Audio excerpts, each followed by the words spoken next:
9ನೇ ತರಗತಿ ಪ್ರಥಮ ಭಾಷೆ ಕನ್ನಡದಲ್ಲಿರ್ತಕ್ಕಂಥ ಮೊದಲ ಪದ್ಯ ಪಾರಿವಾಳ ಪದ್ಯದ ಘಟಕ ಪರೀಕ್ಷೆನ ಒಂದು 10 ಅಂಕಗಳಿಗೆ ಬರೀತಕ್ಕಂಥ ಮೋಸ್ಟ್ ಇಂಪಾರ್ಟೆಂಟ್ ಆಗಿರ್ತಕ್ಕಂಥ ಕ್ವಶನ್ಸ್ ಇದ್ದಾವೆ. ನನಗನ್ಸುತ್ತೆ ಇಷ್ಟು ಕ್ವಶನ್ಸನ್ನು ನೀವು ತಯಾರಿ ಮಾಡಿದರೆ ಸಾಕು, ಇಲ್ಲಿಂದ ಬೇರೆ ಪ್ರಶ್ನೆಗಳು ಬರ್ತಕ್ಕಂಥ ಚಾನ್ಸಸ್ಸೇ ಇಲ್ಲ. ಈ ಪಾಠದ ಮೋಸ್ಟ್ ಇಂಪಾರ್ಟೆಂಟ್ ಆಗಿರ್ತಕ್ಕಂಥ ವಿಡಿಯೋನ ತಂದಿದ್ದೀನಿ. ಸೊ ದಯಮಾಡಿ ತಾವೆಲ್ಲರೂ ಕೂಡ ವಿಡಿಯೋನ ಲೈಕ್ ಮಾಡಬೇಕು, ನಿಮ್ಮ ಫ್ರೆಂಡ್ಸ್ ಸರ್ಕಲ್ಗೆ ಶೇರ್ ಮಾಡಬೇಕು. ಫಸ್ಟ್ ಟೈಮ್ ವಾಚ್ ಮಾಡ್ತಿದ್ರೆ ಸಬ್ಸ್ಕ್ರೈಬ್ ಜೊತೆಗೆ ಬೆಲ್ ಐಕಾನನ್ನು ಅವಶ್ಯವಾಗಿ ಒತ್ತಿ ಅಂತ ಹೇಳ್ತಾ, ಸೊ ಇಂದಿನ ವಿಡಿಯೋದಲ್ಲಿ ನಾನು ಏನು ಮಾಡ್ತೀನಿ ಅಂತಂದರೆ, ಸೊ ತಮ್ಮೆಲ್ಲರಿಗೂ ಕೂಡ ಗೊತ್ತಿದ್ದಂಗೆ ಸೊ ನಮ್ಮ ಯೂಟ್ಯೂಬ್ ಚಾನಲ್ನಲ್ಲಿ 6 ವಿಷಯದ ವಿಡಿಯೋಗಳಿದ್ದಾವೆ. ಸೊ ಜಸ್ಟ್ ತಾವೇನು ಮಾಡ್ಬೋದು ಅಂತಂದರೆ ಪ್ಲೇಲಿಸ್ಟ್ ಲಿಂಕ್ ಇದೆ. ಈ ಪ್ಲೇಲಿಸ್ಟ್ ಲಿಂಕನ್ನು ನೋಡಿ ಎಲ್ಲ ವಿಷಯಗಳ ವಿಡಿಯೋವನ್ನು ನೋಡಿ ನಮಗೆ ಸಪೋರ್ಟ್ ಮಾಡಿ. ಘಟಕ ಪರೀಕ್ಷೆ 1 ಪಾರಿವಾಳ ತರಗತಿ 9 ಪ್ರಥಮ ಭಾಷೆ ಕನ್ನಡ. ಈ ಕೆಳಗಿನ ಪ್ರಶ್ನೆಗಳಿಗೆ ಉತ್ತರಿಸಿರಿ. ಪ್ರಶ್ನೆ 1, ಜೋಡಿ ಪಾರಿವಾಳಗಳು ಹೇಗೆ ಬಾಳುತ್ತಿದ್ದವು ಅಂತ ಪ್ರಶ್ನೆ ಇದೆ. ಸರಿಯಾದ ಉತ್ತರ, ಜೋಡಿ ಪಾರಿವಾಳಗಳು ಹಗಲಿರುಳು ಜೊತೆಗೂಡಿ ಬಾಳುತ್ತಿದ್ದವು ಅಂತಕ್ಕಂಥದ್ದು ಉತ್ತರ.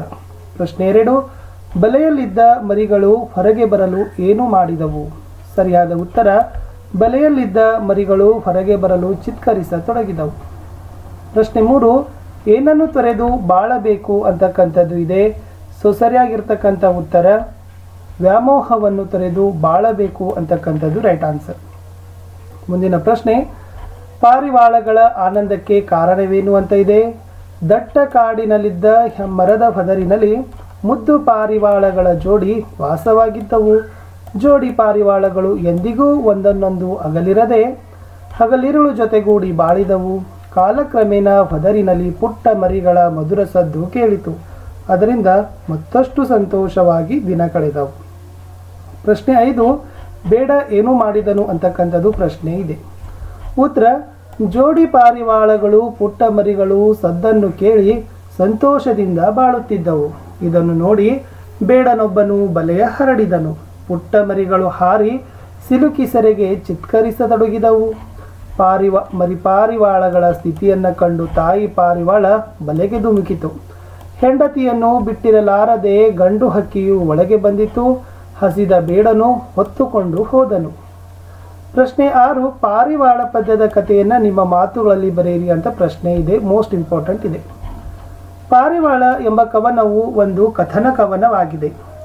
ದಟ್ಟ ಕಾಡಿನ ಹೆಮ್ಮರದ ಹೊದರಿನಲ್ಲಿ ಮುದ್ದು ಬಿಳಿ ಪಾರಿವಾಳಗಳ ಜೋಡಿ ವಾಸವಾಗಿತ್ತು. ಈ ಜೋಡಿಯು ಪರಸ್ಪರ ಅಗಲಿ ಇರಲಾರದೆ ತಮ್ಮ ಮರಿಗಳೊಡನೆ ಅವುಗಳ ಧ್ವನಿ ಕೇಳುತ್ತಾ ಆನಂದದಿಂದ ಕಾಲ ಕಳೆಯುತ್ತಿದ್ದವು. ಬೇಡನೊಮ್ಮೆ ಹಾಕಿದ ಬಲೆಗೆ ಮರಿ ಪಾರಿವಾಳಗಳು ಸಿಕ್ಕಿಕೊಂಡು ಬಲೆಯಿಂದ ಹೊರಬರಲಾರದೆ ಚೀತ್ಕರಿಸತೊಡಗಿದವು. ಮರಿಗಳ ಸ್ಥಿತಿಯನ್ನು ಕಂಡು ತಾಯಿ ಪಾರಿವಾಳ ಬಲೆಗೆ ಧುಮುಕಿತು. ಹೆಂಡತಿಯನ್ನು ಬಿಟ್ಟಿರಲಾರದೆ ಗಂಡು ಪಾರಿವಾಳವು ಬಲೆಗೆ ನುಗ್ಗಿತು. ಕುರುಡು ವಾತ್ಸಲ್ಯದ ಅವಿವೇಕದಿಂದ ಎಲ್ಲವೂ ಬಲೆಗೆ ಸಿಲುಕಿ ಬೇಡನ ಪಾಲಾದವು. ಮೋಹ ಎಂಬುದು ಸರ್ವನಾಶಕ್ಕೆ ಕಾರಣ. ವ್ಯಾಮೋಹವನ್ನು ತೊರೆದು ತಾಳ್ಮೆಯಿಂದ ಯೋಚಿಸಿ ಕಾರ್ಯಸಾಧನೆ ಮಾಡಬೇಕು. ಏನು ಬಂದರೂ ಧೈರ್ಯದಿಂದ ಎದುರಿಸಬೇಕು. ಇಷ್ಟು ಆ ಪ್ರಶ್ನೆಯ ಉತ್ತರ ಇತ್ತು. ಪ್ರಶ್ನೆ 7, ಸಂದರ್ಭ ಸಹಿತ ಸ್ವಾರಸ್ಯ ಬರೆಯಿರಿ. ಒಳಗೆ ಬಂದಿತು ಬಿಕ್ಕಿ ಬಿಕ್ಕಿ. ಉತ್ತರ ಆಯ್ಕೆ, ಈ ವಾಕ್ಯವನ್ನು ಸೂರಂ ಯಕ್ಕುಂಡಿಯವರ ಬರೆದಿರುವ ಸಮಗ್ರ ಕಥನ ಕವನಗಳು ಎಂಬ ಕೃತಿಯಿಂದ ಆರಿಸಿರುವ ಪಾರಿವಾಳ ಎಂಬ ಕಥನ ಕವನದಿಂದ ಆರಿಸಿಕೊಳ್ಳಲಾಗಿದೆ. ದಟ್ಟ ಕಾಡಿನಲ್ಲಿ ಹೆಮ್ಮರದ ಹೊದರಿನಲ್ಲಿ ಜೋಡಿ ಪಾರಿವಾಳಗಳು ಸಂತೋಷದಿಂದ ಜೀವಿಸುತ್ತಿದ್ದವು. ಜೋಡಿ ಪಾರಿವಾಳಗಳು ಒಂದನ್ನೊಂದು ಬಿಟ್ಟಿರಲಾರದಷ್ಟು ಹತ್ತಿರವಾದವು. ದಿನ ಕಳೆಯುತ್ತಿದ್ದಂತೆ ಹೊದರಿನಲ್ಲಿ ಪುಟ್ಟ ಮರಿಗಳ ಮಧುರ ಸದ್ದು ಕೇಳಿಸಿತು. ಸಂತೋಷ ಮತ್ತಷ್ಟು ಹೆಚ್ಚಿತು. ಆದರೆ ಬೇಡನೊಬ್ಬನು ಪಾರಿವಾಳಗಳನ್ನು ಕಂಡು ಬಲೆಯನ್ನು ಹರಡಿದನು. ಪುಟ್ಟ ಮರಿಗಳು ಹಾರಿ ಸಿಲುಕಿ ಬಲೆಗೆ ಬಿದ್ದವು. ಪುಟ್ಟ ಮರಿಗಳ ಚಿತ್ಕಾರವನ್ನು ಕೇಳಿ ತಾಯಿ ಪಾರಿವಾಳವು ಬಲೆಗೆ ಧುಮುಕಿತು. ಹೆಂಡತಿಯನ್ನು ಬಿಟ್ಟಿರಲಾರದೆ ಗಂಡು ಹಕ್ಕಿಯು ಬಿಕ್ಕಿ ಬಿಕ್ಕಿ ಅಳುತ್ತಾ ಒಳಗೆ ಬಂದಿತು. ಕುರುಡು ವಾತ್ಸಲ್ಯವು ಏನನ್ನೂ ಯೋಚಿಸಲು ಅವಕಾಶ ಮಾಡಿಕೊಡುವುದಿಲ್ಲ ಎಂಬುದು ಮೇಲಿನ ವಾಕ್ಯದ ಅರ್ಥ. ಪ್ರಶ್ನೆ 8, ಅಲಂಕಾರ ಸಮನ್ವಯಗೊಳಿಸಿ. ಬಾನಿನಲ್ಲಿ ಗಾಳಿಪಟಗಳು ಹಕ್ಕಿಗಳಂತೆ ಹಾರಾಡುತ್ತಿದ್ದವು. ಅಲಂಕಾರ, ಉಪಮಾಲಂಕಾರ. ಲಕ್ಷಣ, 2 ವಸ್ತುಗಳಲ್ಲಿ ಪರಸ್ಪರ ಇರುವ ಹೋಲಿಕೆಯನ್ನು ವರ್ಣಿಸುವುದೇ ಉಪಮಾಲಂಕಾರ. ಉಪಮೇಯ ಬಾನಿನಲ್ಲಿ ಗಾಳಿಪಟಗಳು, ಉಪಮಾನ ಹಕ್ಕಿ. ಉಪಮಾವಾಚಕ ಅಂತೆ, ಸಮಾನ ಧರ್ಮ, ಹಾರಾಡುತ್ತಿದ್ದವು. ಸಮನ್ವಯ. ಉಪಮೇಯವಾದ ಬಾನಿನಲ್ಲಿ ಗಾಳಿಪಟಗಳನ್ನು ಹಕ್ಕಿಗೆ ಹೋಲಿಸಿ ವರ್ಣಿಸಲಾಗಿದೆ. ಅಂತೆ ಎಂಬ ಉಪಮಾವಾಚಕ ಪದವನ್ನು ಹಾರಾಡುತ್ತಿದ್ದವು ಎಂಬ ಸಮಾನ ಧರ್ಮವನ್ನು ಮೀರಿ 4 ಅಂಶಗಳನ್ನು ತಿಳಿಸಿರುವುದರಿಂದ ಇದನ್ನೇನಂತ ಕರೀತಾರಪ್ಪ ಅಂತಂದರೆ ಪೂರ್ಣೋಪಮಾಲಂಕಾರ ಅಂತ ಕರೀತಾರೆ. ಪೂರ್ಣೋಪಮಾಲಂಕಾರ ಅಂತಕ್ಕಂಥದ್ದು ಸರಿಯಾದ ಉತ್ತರ ಆಗಬೇಕು. ಪ್ರಶ್ನೆ 9 ಪದ್ಯ ಪೂರ್ಣಗೊಳಿಸಿ ಅಂತ ಇದೆ. ದಟ್ಟದಿಂದ ಹಿಡಿದು ಜೋಡಿವರೆಗೆ 3 ಸಾಲುಗಳು. ಬಹಳ ಸರಳವಾಗಿರ್ತಕ್ಕಂಥ ಪದ್ಯ. ದಟ್ಟ ಕಾಡಿನಲ್ಲೊಂದು ಹೆಮ್ಮರದ ಹೊದರಿನಲ್ಲಿ ಇರುತ್ತಿತ್ತು ಪುಟ್ಟ ಸಂಸಾರ ಹೂಡಿ, ಮುದ್ದು ಬಿಳಿ ಪಾರಿವಾಳಗಳ ಜೋಡಿ. ಲಾಸ್ಟ್ ಪ್ರಶ್ನೆ, ಕವಿ ಪರಿಚಯ ಬರೆಯಿರಿ. ಕವಿ ಸೂರಂ ಯಕ್ಕುಂಡಿ ಅಂತಕ್ಕಂಥದ್ದು ಇತ್ತು. ಕವಿ ಸೂರಂ ಯಕ್ಕುಂಡಿ ಅವರು ಪೂರ್ಣ ಹೆಸರು ಸುಬ್ಬಣ್ಣ ರಂಗನಾಥ ಯಕ್ಕುಂಡಿ. ಕಾಲ ಜನನ ಕ್ರಿಸ್ತಶಕ 1923, ಮರಣ ಕ್ರಿಸ್ತಶಕ 1995. ಸ್ಥಳ ಹಾವೇರಿ ಜಿಲ್ಲೆಯ ರಾಣೆಬೆನ್ನೂರು.